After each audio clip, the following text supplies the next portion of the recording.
Hey guys, Ham Solo here, Kilo Zero, Foxtrot Yankee Romeo. Where I left off last time, after building the Yagi, is I had it on a MFJ mast with the Yagi on the mast. And so this is going to be the adjustments that I've made since then, and there were actually two sets of adjustments. So the first one is going to be what I did in order to remove the Yagi from the mast.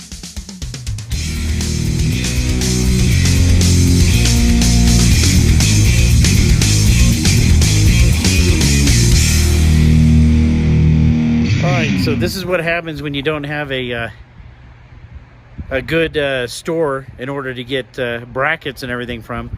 So I kind of pieced together some brackets from a hardware store, and they're not exactly antenna or mast brackets.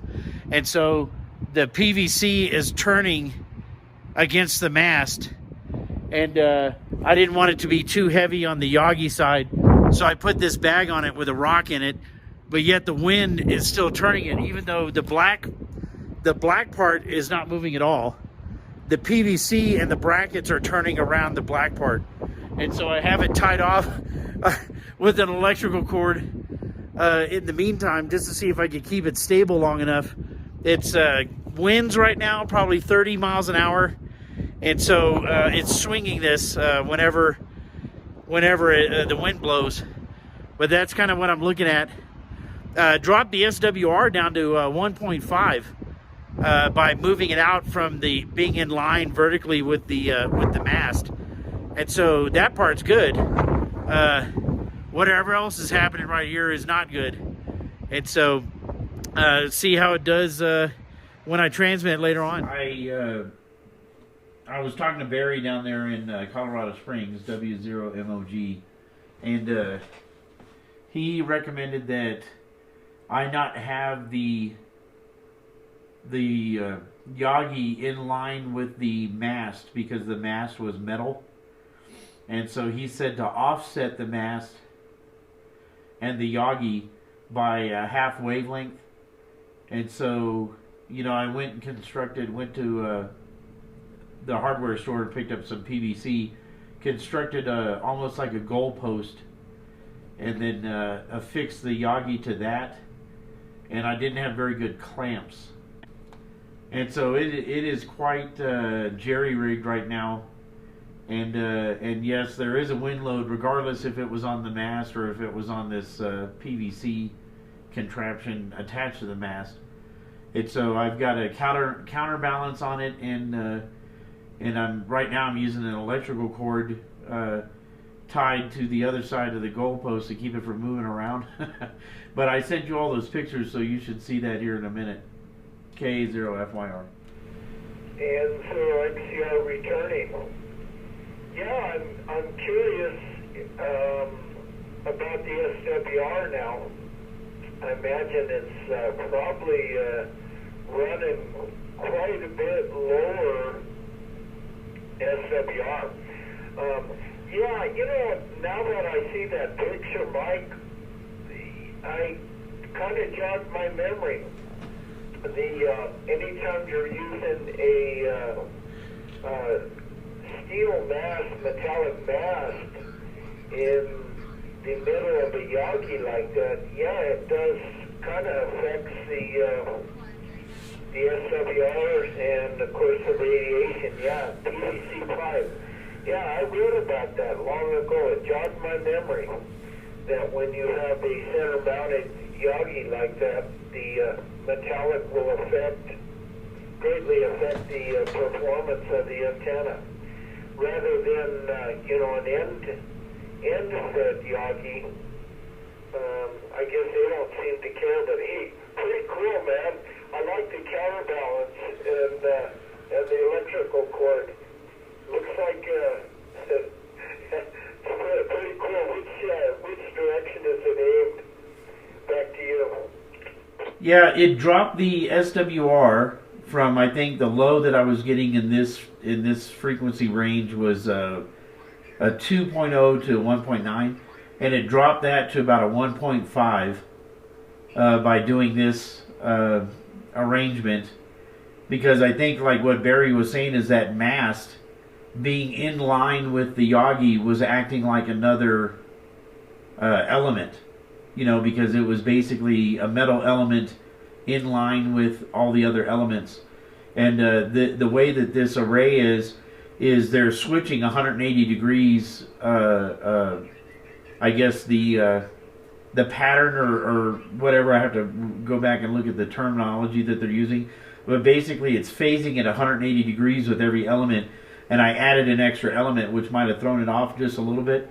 And so by booming it out like this, it definitely reduced the SWR.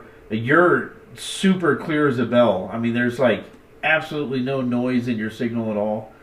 And just waiting to see if Greg gets on, if I'm pointed in the right direction for a bounce for him today. Yeah, as I thought about it after I got this thing up, I could have gone a different route with probably how I was going to mount it to the mast the way it is.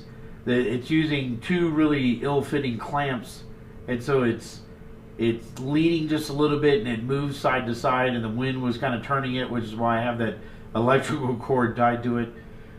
And I could have done something else, but if I get the rotator fixed, that'll secure it both pieces without me having to do another contraption on it. So right now I might just have it sitting like this until I can figure out what I want to do with it. All right, sorry about that, Greg. If you can come back again just one more time with the signal report. Your audio is loud and clear, totally 5.9, no static, no distortion, no white noise. It's just a perfect clear signal, and so I guess I'm pointed in a good position to get reflection off of you. K0FYR. K0FYR, K0MGL. I am reading you 4 bars out of 4 on my signal strength meter at my station. Your audio is 5 out of 5. Perfect signal coming in here to my station. No distortion, no noise, and very strong. K0MGL. All right. Going to make the attempt to talk to a guy in Pueblo, which is about 55 miles away from me, and going to talk to him, or try to talk to him on the Pueblo Bakelite repeater, Bakelite Mesa. And, with the direction that I'm facing, I'm off like maybe 20 degrees, but it did key up the repeater. So give that a try. Give him a chance to click over there, and I'll just tell him to put out a call on the Bakelite. And when you click over there, I'll leave this playing here when you guys get done. But anyway, you guys see if you can connect. NZXCR. Receive. I'm going to QSY to the backlight repeater. K0FYR. W0DFU, K0FYR on the backlight repeater.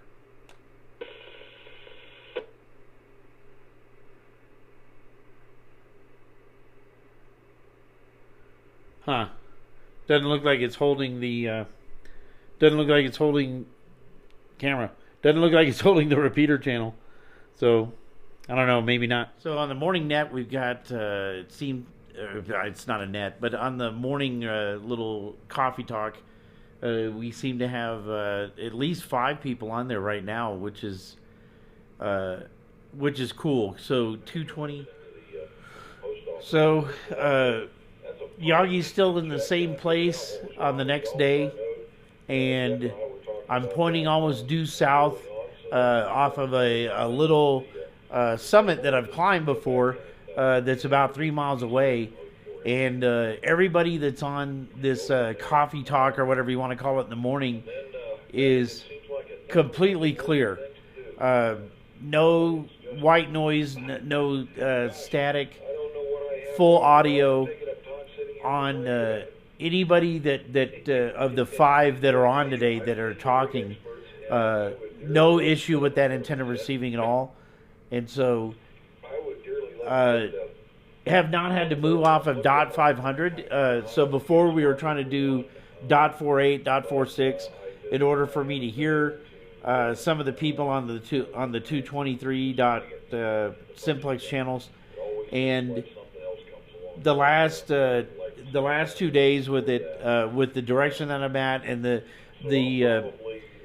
goalpost mast, 223.5, we haven't had to move at all. And so the Yagi has been exceptional. You know, I'm just concerned with putting it up as a permanent fixture.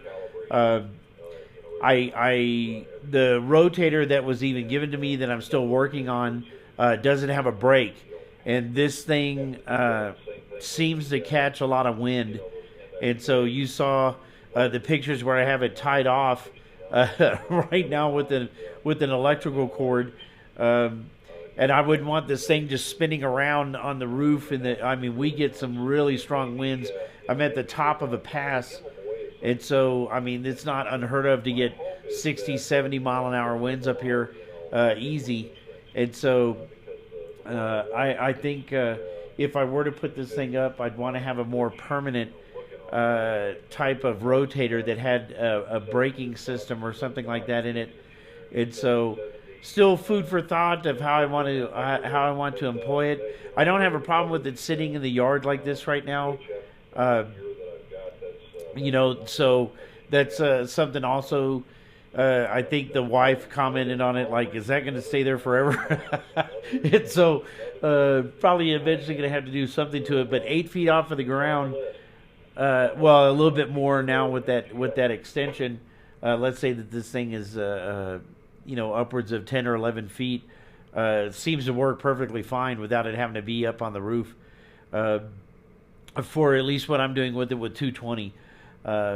You know, local contacts, I don't really care about the repeaters right now. There's not much use on the ones that I'm hitting anyway.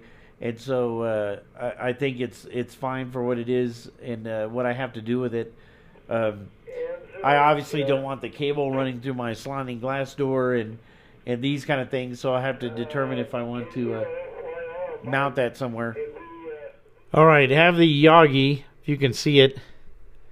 It's pointing directly into the center of Pikes Peak, and was able to pick up the Pueblo West repeater and that orientation and still talk to the people that are west of me all the way over in past Lake George near Hartselle, which is, you know, probably 20-ish miles away. The Pueblo repeater should be about 55 miles away. And in this orientation pointed at the center of the peak, I was able to pick up that repeater. So let's see if we can give it a listen. All right, back in front of the radio. Going to try the Pueblo West repeater 55 miles away, pointing at the center of the mountain. And it should be on the other side of the mountain. K0FYR, back on the 220 Pueblo West repeater on Backlight Mesa. K0FYR. Got about half the signal bars. Hey, K0FYR, W0, DFU. Yeah. Yes, sir. I just talked to Jeff, and he was going to be leaving the house, but he was saying that he thought you were going to hook in all-star nodes, and he didn't know which ones they were at the time. And I said Fairplay and going to Lake George, but he didn't seem like he understood which ones I was talking about. But he is leaving the house anyway, so I guess that's a discussion for another time.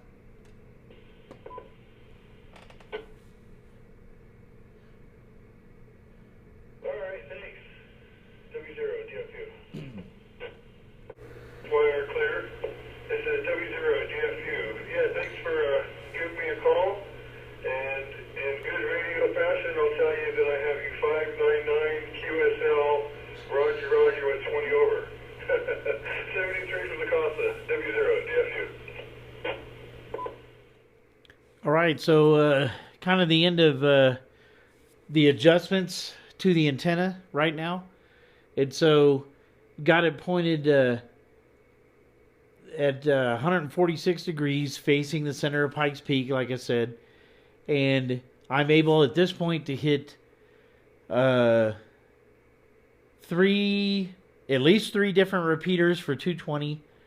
And right now I'm still able to talk to some of the people to the west. I guess I'll probably find out tomorrow morning if I'm able to still hit or hear everybody on that one direction. If so, I don't see a reason why I would even need that on a rotator unless it's just propagation changes. And so just fixed in the one direction might make it easier to put up or to deal with. And so again, have to check that propagation in the morning when we have our little coffee talk. Actually, you know what? I'm not even going to be here. I'm going to be headed down to the radio telescope antenna that's down there in Haswell. We're going to be putting on a 6-meter antenna onto that array. And so the one that I've been controlling here remote, I can control that radio system down there and an amplifier and put out about 1,500 watts on a remote. And so we're going to be putting a 6-meter element on it. And so I'll be doing that over the next couple days. We got to change out some other things. And so this is it right now for the 220 adjustments. Hope you enjoyed it. Again, probably more to follow if I find a permanent way to fix this antenna. But other than that, from now, this is Ham Solo, K0FYR 73.